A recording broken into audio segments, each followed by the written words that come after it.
दिघी परिसरातील काही स्थानिक ग्रामस्थ आपल्यासोबत आपण पाहतोय। आज अजित गव्हाणे यांचा भोसरी विधानसभा मतदारसंघातील दिघी परिसरात प्रचाराचा नारळ फुटणार आहे। काही लोक आपल्यासोबत आहेत, त्यांच्याशी बातचीत करत। दादा, काय नाव आपलं? चंद्रकांत वाळके, माजी नगरसेवक। बर, आपण पाहतोय मोठ्या संख्येने आता सगळे दिघीकर या ठिकाणी एकवटलेले आहेत। थोड्याच वेळा प्रचाराला या ठिकाणी सुरुवात होणार आहे। कशा पद्धतीचं नियोजन झालेलं आहे? त्या ठिकाणी नियोजन चांगल्या पद्धतीचे केलेलं आहे। लोकांना परिवर्तन पाहिजे आणि परिवर्तनाच्या मूडमध्ये जनता आहे।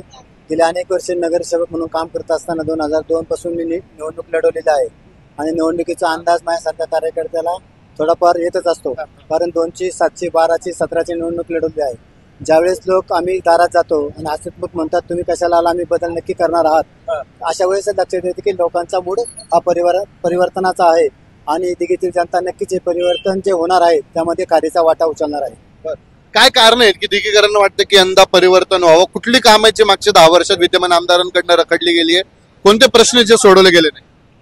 10 वर्षात आमदार फंडातून किंवा आमदारांच्या माध्यमातून कोणतं काम झालं हे महत्वाचं आहे। कोणती कामं झाली त्यांनी सांगावा, त्यानंतर आम्ही त्यांना त्या पद्धतीचं उत्तर देऊ। आपण पाहतोय दिघीकरांची एक तक्रार असते कायमच, या ठिकाणी 24 तास पाणी देण्याचं आश्वासन करण्यात आलं होतं। रस्त्याच्या समस्या आहे, कचऱ्याची समस्या आहे, काय सांगाल एकंदरीत काय परिस्थिती आहे? गेली 7 वर्ष या ठिकाणी दिवसाआड पाणी येते लोकांना। लोक पाण्याच्या प्रतिसाद हे जे म्हणतात की आम्ही ह्या ठिकाणी बामास्केटहून पाणी आणलेलं आहे, मग ते दिघीकरांना आजपर्यंत किंवा आमच्या चरवली, मुशी, टिटुळगाव, चिखली ह्या गावांना पाणी का मिळत नाही?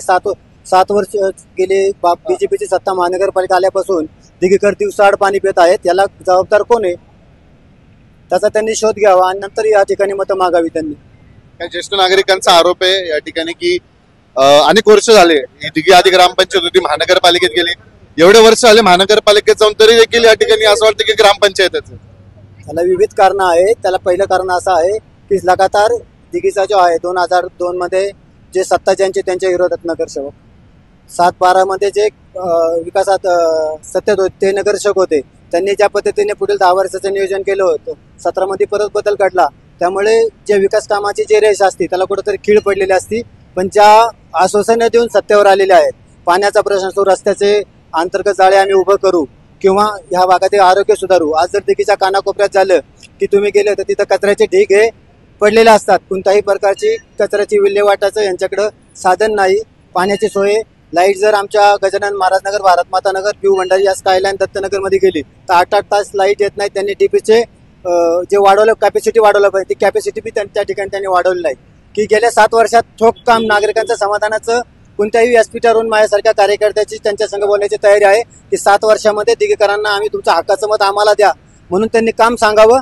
मी निश्चितपणे त्यांचा सन्मान करीन। तर कामच झालं नसेल तर तुम्हाला लोकांचा मतदान मागण्याचा अधिकार नाही। लोक परिवर्तन करणार आहे, या परिवर्तनामध्ये सगळे दिघीकर सामील आहेत। यंदा दिघीकरांनी निश्चय केलाय की यंदा परिवर्तन होणार, अटळ आहे परिवर्तन, हे अटळ आहे, त्यामध्ये दिघीकरांचा खारीचा वाटा असणार आहे। तर आपण पाहतो या ठिकाणचे माजी नगरसेवक आहे, त्यांनी देखील विद्यमान आमदारांवर गंभीर आरोप केले की जे आश्वासने दिली होती ते कुठेतरी पूर्ण नाही केले त्यांनी। दादा, काय नाव तुमचं?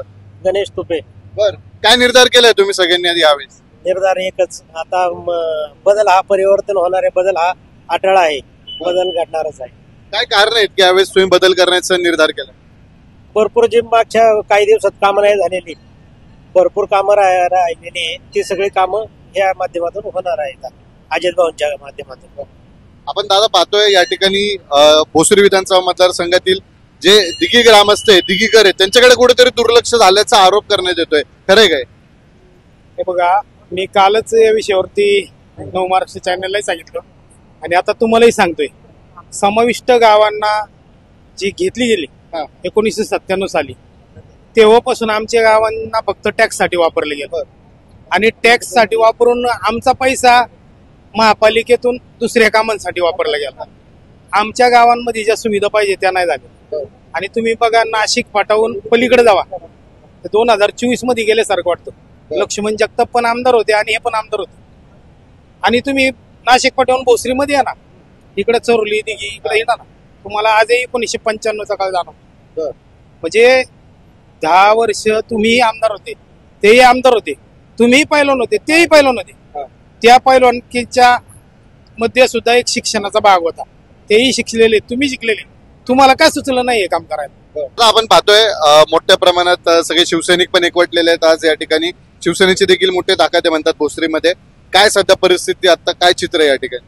आत्ता जे चित्र आहे सांगता येईल तुम्हाला स्पष्टपणे की आज जनतेला भोसरीकरांना 100% परिवर्तनाची आवश्यकता आहे.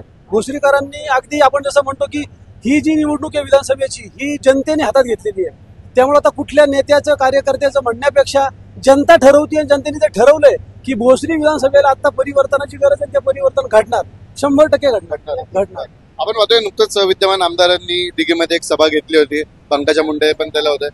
त्यांनी एक विरोधकांना तंबी दिल्यासारखं आपल्याला चित्र पाहायला मिळालं. ते म्हटले की माझ्यावर टीका करा, मात्र 20 तारखेनंतरच माझा चेहरा डोळ्यावर समोर ठेवा. कसं पाहताय? 20 तारखेनंतर त्यांचा चेहरा, आता ते आमदार आहेत, विद्यमान आमदार आहेत, ते आता भाषणामध्ये किंवा सभांमध्ये ते त्यांचं मत नक्की व्यक्त करतील. पण 20 तारखेनंतर काय घडेल हे त्यांनाही कदाचित थोडासा अंदाज असेल. जनतेला इथे अंदाज आहे, जनतेला माहिती आहे काय घडणार आहे. त्यामुळे 20 तारखेनंतर ते तेच उत्तर देतील पुन्हा एकदा की काय करतील किंवा काय होणार आहे ते. पण आत्ताची सध्याची परिस्थिती आहे की भोसरी विधानसभेला परिवर्तन होणार आणि होणार हे अटळ आहे. त्याच्या पाठीमागे आज महाविकास आघाडीच्या पाठीमागे आज शिवसेना ज्या ताकदीने उभी आहे, मी पण शिवसेनेचा एक पदाधिकारी आहे, शिवसेना ज्या ताकदीने उभी आहे त्या शिवसेनेच्या ताकदीने ह्या विधानसभेला हे परिवर्तन निश्चित आहे, अटळ आहे. बस दादांनी सांगितलं की परिवर्तन नक्की होणार.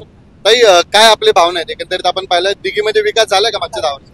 दिघीमध्ये जो विकास झालेला आहे तो तर आमच्या मनासारखा नाही.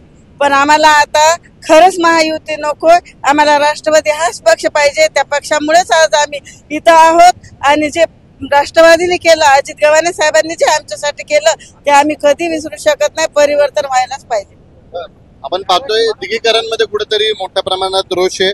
आणि जर आपण पाहिलं तर नुकतंच विद्यमान आमदारांनी जे आहे दिघीमध्ये झालेल्या सभेमध्ये विरोधकांना धमकी दिल्याप्रमाणे एक वक्तव्य केलं होतं की 20 तारखेनंतर माझा चेहरा तुम्ही डोळ्यासमोर ठेवा. त्याला कुठेतरी सर्वसामान्य शिवसैनिकांनी देखील प्रत्युत्तर दिलेलं आपल्याला पाहायला मिळत आहे. कॅमेरामॅन मानदास शिवरायसह प्रसन्न तरडे, आपला आवाज पिंपरी चिंचवड.